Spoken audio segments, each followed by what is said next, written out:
in the spirit of true transparency, and because I am inspired today because Senator Lito Lapid is focused and intently listening to me. So when that happens, I would like to really do my best. Thank you, Senator Lapid, for being here today and focusing on that. Actually, ang questions ko, Senator Lapid, nasa Region 3 din. So, Mr. Chairman, 2 questions lang sa trains. Yung Mindanao Railway, but because I'm reminded, because Senator Lapid is here, naglagay din ba tayo ng pondo sa Clark Subic? Because ang sinabi ng DOTR, 2026. hinalo pa nila yung Clark Subic train sa Central Luzon papuntang Southern Luzon. Kung hihintayin mo pa yon, tatagal pa ng husto. But in those 2 instances, they agreed that if we put a little bit of money, they can start the program, especially sa Mindanao Railway, because kompleto na yon. Nagka-problema lang sa funding with the Chinese concessional loans, no? Dun sa information ho namin during the budget briefing and also yung mga briefings before, apparently nag-withdraw ang DOTR doon sa Chinese ODA because of delay and also wala nang interest for both parties to pursue it. But in the 2025 budget, under the unprogrammed funds, meron silang inallocate a program. Sorry, under the program funds, may na-allocate na 200 million pesos. And ito yung ginagamit nila for preliminary works. In fact, may nakita ko sa news na meron na silang mga parcellary, surveying, so ginagamit nila ito. For 2026, wala po dahil walang loan na request. Yes, but Mr. President, that's why we have interpellations, di ba? So ang hindi naging proactive ni hindi naging reactive ang DOTR doon. Parang sa kanila hintayin natin yung loans. Ballpark lang, magkano ang total cost ng subway sa Metro Manila? Okay. Sorry, may dagdag lang po ako, Minority Leader. Sa 2026, merong 1 billion for the Mindanao Railway under GOP counterpart. Ang wala lang doon yung loan.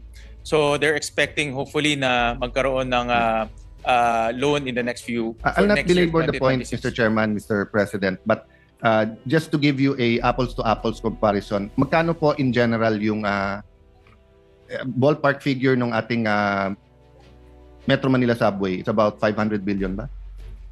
Alam ko mga ano ho yan, mga, if my memory serves me correctly, mga 400 billion dollars. Okay. 400 billion dollars. Sorry, $4 billion. $4 billion. Yeah. So mga 200 billion Pesos. Yeah, Okay. more or less. Mga Sa phase 1 ng Mindanao Railway, it's 100B. And they said that if they get 10B, they can hit the ground running. So what is 10B compared to the 6.7 trillion at meron tayong unprogrammed na 170.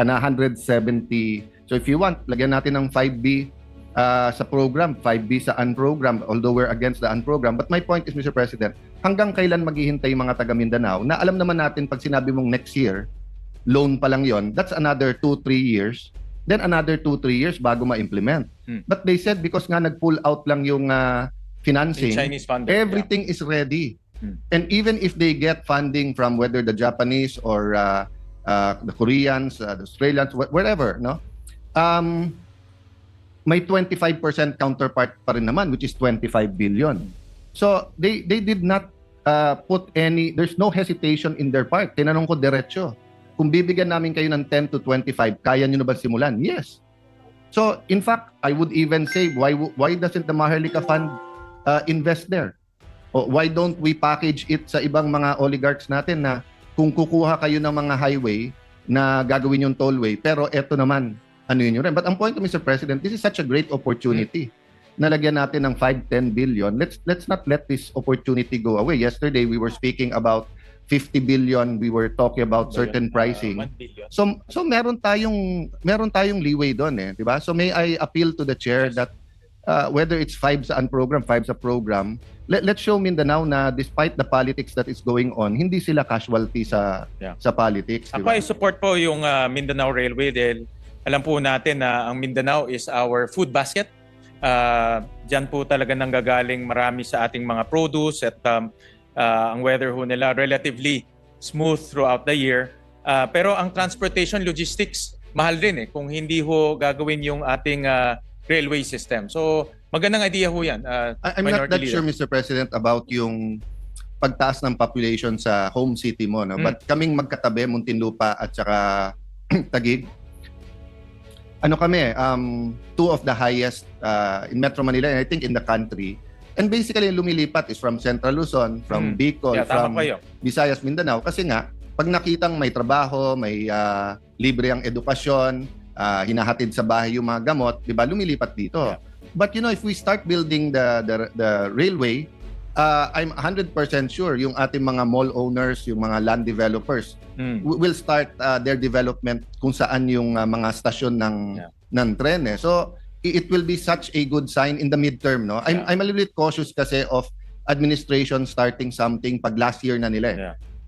For many reasons. I mean, sa first year ng Marcos administration, the former DOTR secretary, parang biglang delay yung sa subway sa Metro Manila, di ba? So from having stations opened in 2026, naging 2027, naging 2028.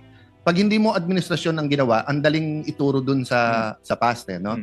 So if they actually started in 2026, imagine you have the whole 2026, the whole 2027, and it will really be a good sign that despite, you know, some how do I put it diplomatically, animosity between the president and the vice president, painful discussions of impeachment between the House of Representatives and the Senate as an impeachment court, hindi casualty ang Mindanao because we will still put that funding. And 10 billion is basically the budget of 2 or 3 congressional districts, Mr. Chairman. So may I earnestly push that we include that in the amendments today. Kahit 5-10 billion, kahit saan program yung We'll confer and consult with His Honor kung saan magiging accounts doon. But I support that. Maganda ho talaga Mindanao Railway. Senator Villanueva was whispering to me that there's only 12 senators here, but I was informed my sister is here, so there's 13 already.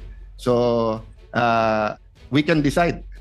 The second question also is it's music to the ears of our majority leader that meron tayong quorum. So the second one, I do not know if fully capable na ang DOTR of building the Subic Clark, unlike the ano, but can we consider that sa BICAM if they say that they can do it?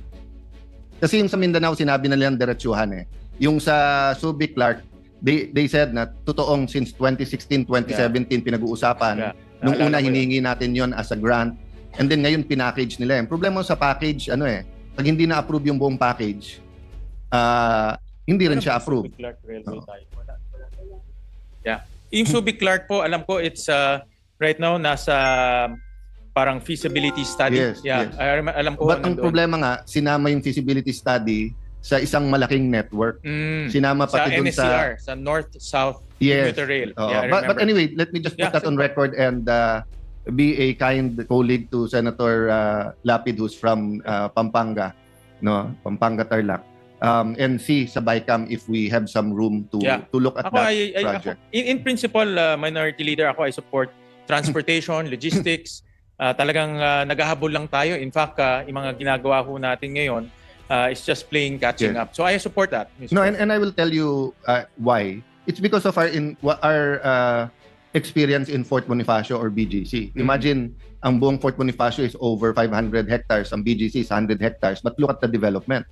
Samantalang ang Clark is between 27,000 to 30-something thousand hectares, depende kung isasama mo yung mountainous areas, puwera pa Subic. So if you can really fix you have a beautiful international airport in Clark, you have a deep port in Subic. Subic is very not only symbolic but important in our fight sa West Philippine Sea, di ba? It's in the future, pwede talagang ayusin ng ating Navy yon.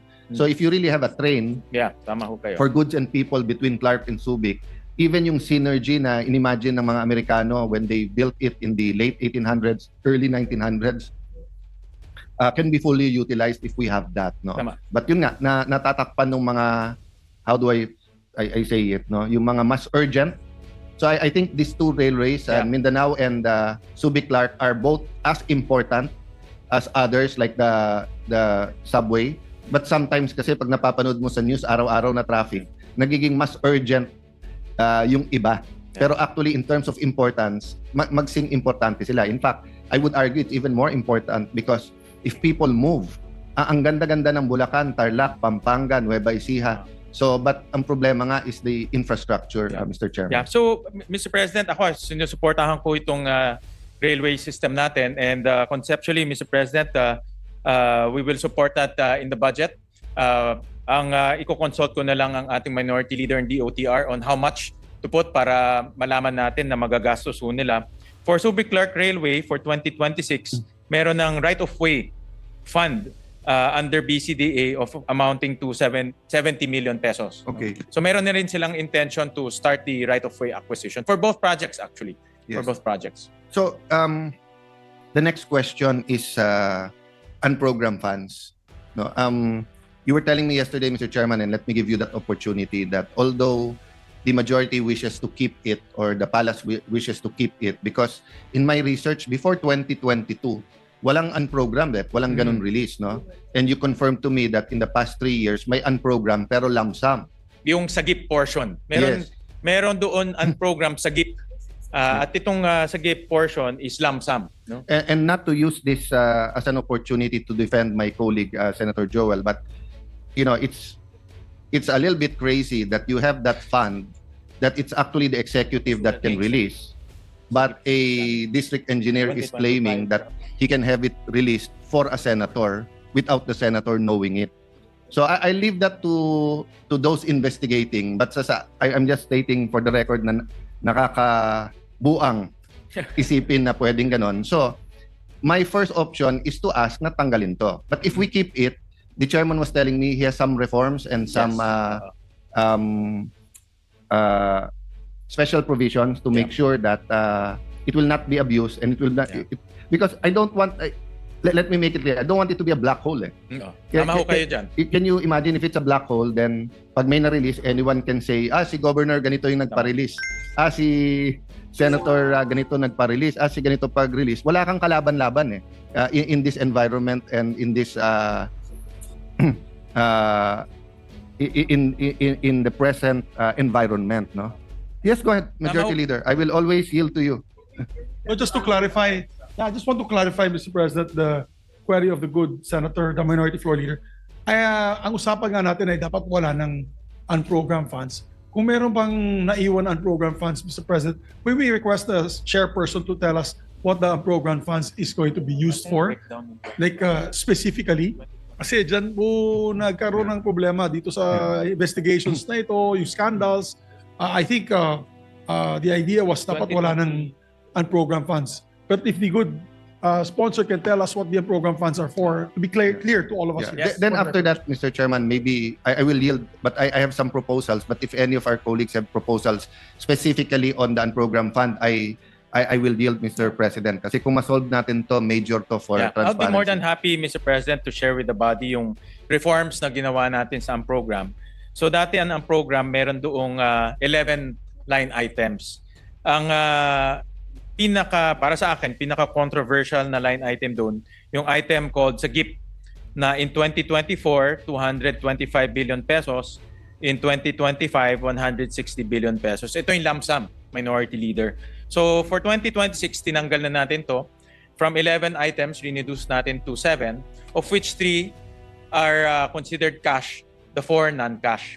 So the 3 considered cash are yung foreign assisted projects, yung GOP counterpart, at yung AFP modernization program.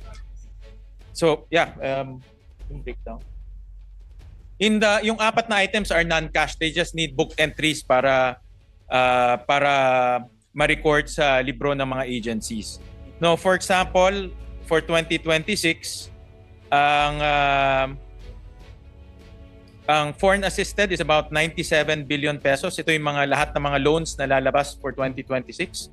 Yung GOP counterpart of those loans is about 35 billion pesos. Tapos yung AFP modernization 30 billion pesos. Yeah.